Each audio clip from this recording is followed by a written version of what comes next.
Hi guys, welcome back. When it comes to a winter overcoat, we have options from wool, camel, and cashmere fabrics, just to name a few, as well as styles such as a polo coat, a Chesterfield, a raglan, a classic coat. But what does it all mean? Overcoats are fantastic because they look handsome, they keep you warm, and it's one of the ultimate expressions of classical menswear and tailoring. But what design and style fabric would be most suitable for you? If you dress smart in suits most of the time, or if you dress in a mix of suits and casual wear, one design and fabric might suit you a little bit better than the other. Let's start off by going over the coat designs, and in the second half of the video, I'll go more in depth into the fabric options you have.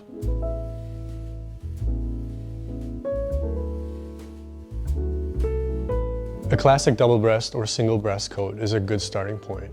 This double breast coat is designed with a peak lapel in a generous yet harmonious width of 12 centimeters. It has jetted pockets with flaps, which have a thin strip of fabric or a welt along the top and bottom edge, making it very clean, intricate, and formal. There is a welted chest pocket, and the back of this classic coat design is clean with a single vent. The design is very elegant and one of the most formal of the coat options I'm going to talk about today. This is made with 100% cashmere from Loro Piana in a weight of 550 grams, which I'll cover in more depth in the second half of the video, so stick with us. This other coat is a single breast with peak lapels. You could opt for a notch lapel on this single breasted design as well, but you would never ever make a double breasted with a notch lapel. It's a rule in classical menswear realm, and I know I've said never say never before, but this is a rule that we never break. A notch on a double breast does not look right.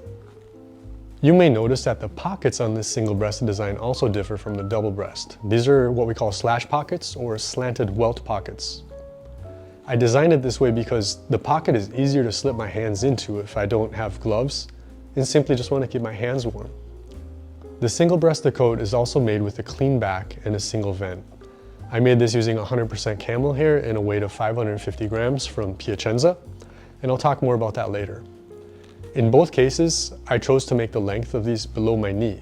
The main reason is because the longer the coat, the more warmth it will give you, and I want to have my 40-plus-year-old knees covered from those winter winds. You'll understand when you guys are my age, or maybe some of you guys already understand because you're my age or older. Now, you do have a little bit of wiggle room with the length. Some people might live in a more mild climate or might not want it super long, and thus you can have it just above the knee, which I think is acceptable too. However, I would never make a classic overcoat mid-thigh length. It just looks a little childish or a little stingy in length, like the coat was unfinished or something is missing. Instead, just go for a Peaco, which is designed and meant to be shorter, and I'll cover that a bit later, so stick with me. This classic coat design is the most formal option and great for those of you looking for a coat to wear to work, events, or formal occasions over your suits and jackets.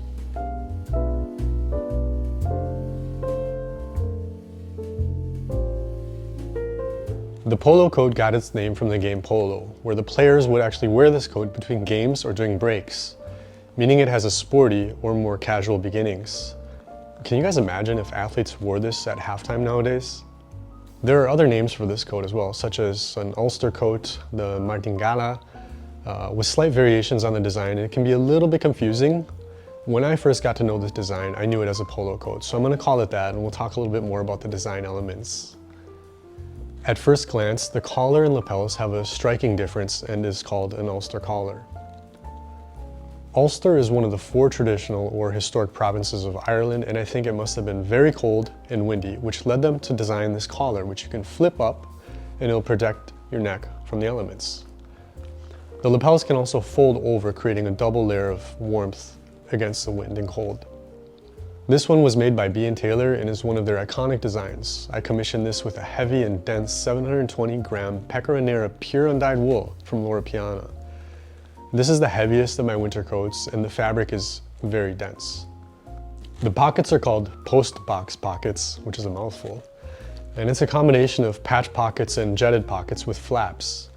If you were custom making this coat, I think you could also deviate away from these pocket designs, and to be honest, I'm not the biggest fan of this pocket. I think slash pockets are much easier to use.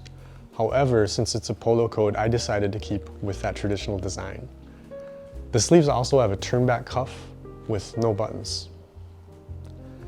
One of the most striking design elements is the back, and where it gets one of the other names, the martingala, which is Italian for half belt that runs across the back waist. There's a box pleat running down from the center of your shoulder blades all the way down into the vent. One thing to note about fabric is the more dense it is, the sharper the lines will be on seams like this back box pleat. If you use a spongy wool tweed, you might not get the same striking result. There is usually additional fabric in the back, which is bunched up with the belt. This additional fabric creates a very relaxed fit, which is great for an overcoat. It also visually creates that broad shoulder and cinched waist, creating that inverted triangle we all seek in our tailored clothing. Just look at that back. This sounds weird, but I wish more people would wear these around town so I could admire their backside. We might consider this coat very formal because it's very striking and beautiful, but due to its origins in sport, it's actually considered a more casual coat or sportswear back in the day. Think about that for a second. I wonder if some gentlemen back then shook their head at other guys wearing their polo coat over their suit in town, like we might do when we see a guy wearing a down coat over a suit. Maybe not, but it's something funny to think about. Anyways, back to the point. A polo coat is considered less formal than the previously mentioned classic single or double-breasted coats. So if you are looking for a coat to wear over suits to work, or if you wanted something striking yet more casual, go with this polo coat design. Because now you know it's used to be sportswear, and you can let your mind be at ease if you ever think, I'm dressed up too formally. It's also an opportunity though to choose a less traditional, lighter color fabric, like I did. But if it's your only overcoat, go with a formal, darker fabric to balance out that casual sportiness of the beautiful polo coat, and you can wear it for formal occasions and also not so formal occasions.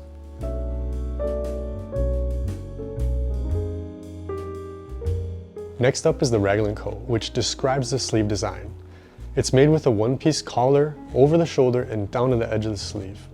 The most notable characteristic you get with this is the relaxed vibe it sets off and how comfortable it is.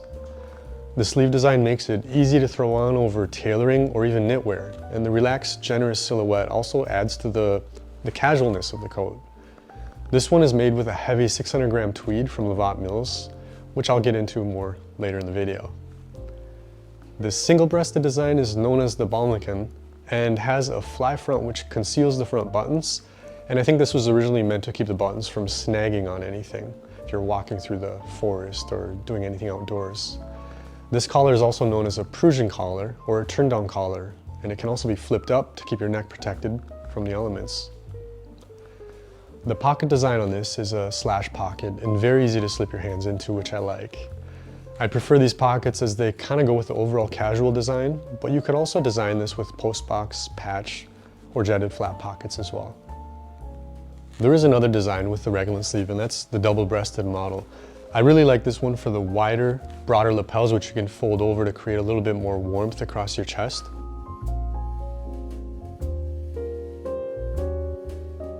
And also the belted design. It feels a little bit casual, but if it's cold outside, you can tie the belt and cinch it all up. So you can look at it from two angles. Double-breasted does feel sort of formal, but because it's a casual raglan sleeve, belted and easygoing silhouette, it can be worn also a little bit more casually.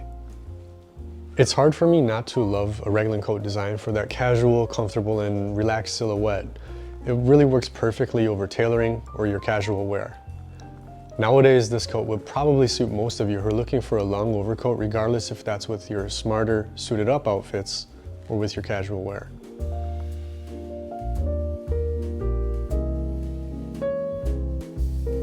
I added a Peaco to the mix for those of you looking for a substantial coat but wanted something shorter.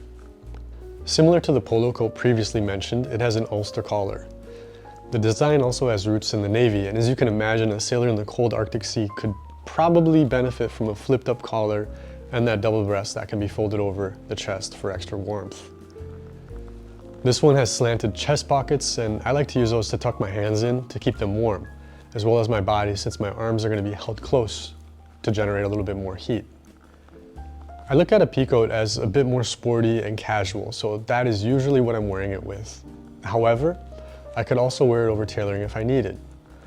This is made with a Lovat tweed and a 600-gram weight. It's not a super dense weave, but it also isn't very spongy, and we'll talk about those differences later. Before we move on to explaining the fabric options for coats and some of my suggestions for each of those designs, I wanted to thank you guys for tuning into this video, and if you find this information useful, please help me hit that like and subscribe. Originally made famous in Scotland and Ireland, tweed is woven from wool and is known for its thick, rugged, sponge-like texture. Tweed is very easy to care for, and you don't have to worry too much about rubbing up against something or snagging it. It has a very distinct look that never goes out of style, and because of its rugged nature, it's going to stay in the hands of time. It's also usually available in patterns like a herringbone, a houndstooth, a donegal, all very beautiful fabrics. Most tweed is known to be slightly more spongy or less dense and comes in weights as light as 300 grams and all the way up to 800 plus grams. When considering tweed for a coat, I highly recommend considering tweed in no less than 450 grams for a raglan coat. Herringbone in a wider pattern also adds to the casually relaxed cut, fit, and design of this style coat. In Beijing, where we have sub-zero winters with lows around -10 to -15 degrees and very strong wind out there, I'm able to wear my 500-gram double breast or my 600-gram single breast raglan coats over my tailoring to and from work throughout the entire winter. If you live in a climate that isn't quite as cold, 450 grams is probably going to do the trick. And if it's colder where you live than here, maybe go with a little bit heavier weight. A classic choice for anyone who wants warmth, style, durability, and versatility is a wool coating fabric. Wool is a natural insulator, meaning it's one of the best fabrics for keeping you warm without feeling bulky. Another important thing is pure wool is going to be priced more competitively compared to, say, a cashmere or camel hair coat. I usually go with 500 to 700 grams in weight for my wool coats, and I can wear them through the coldest parts of winter in sub-zero temperatures here in Beijing.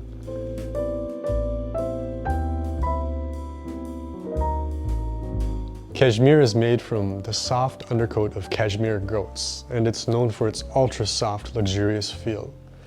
It's a hollow fiber, so it's very lightweight and has a higher insulating characteristic than wool. So it is warmer than pure wool if you measure it gram for gram. This means you can use a lighter weight fabric like 550-gram cashmere double-breasted coat to achieve the warmth of a, say, 600 to 700-gram pure wool. Cashmere is finer and hence a bit more delicate than a dense wool or rugged tweed. But with that being said, I don't think you guys would be wearing a backpack or a shoulder bag too often with your coats, and you're probably the kind of guy who's going to treat your clothing with a lot of love and care. Cashmere is also extremely rare, making up 0.5% of the world's wool production. A cashmere goat, for example, only produces around 200 grams per year, where a sheep can produce up to 3 kilograms or more of wool per year. Cashmere is also very labor intensive and delicate, where the fibers are separated by hand from the undercoat of the goat. Camel hair fabric is made from the soft undercoat of a camel and is an interesting choice for a couple of reasons. First, I really like the natural camel color in this classic design, which some people may just refer to as a camel coat. However, you can find camel hair in other colors such as black and navy. Second, camel hair undercoat can be very soft, especially if it's baby camel's hair. It also tends to be very durable and densely woven, so it's a nice balance of soft and luxurious but sturdy and hard wearing. Lastly, in my experience, this 550-gram camel hair coat wears just as warm as my 550-gram cashmere coat. So the heat insulation, pound for pound, is great. Now that we've talked about the different designs and the different fabrics, I guess some of my recommendations would be, if you have no overcoats in your wardrobe, I'd really recommend going with a little bit darker and also doing a classic or polo coat style first.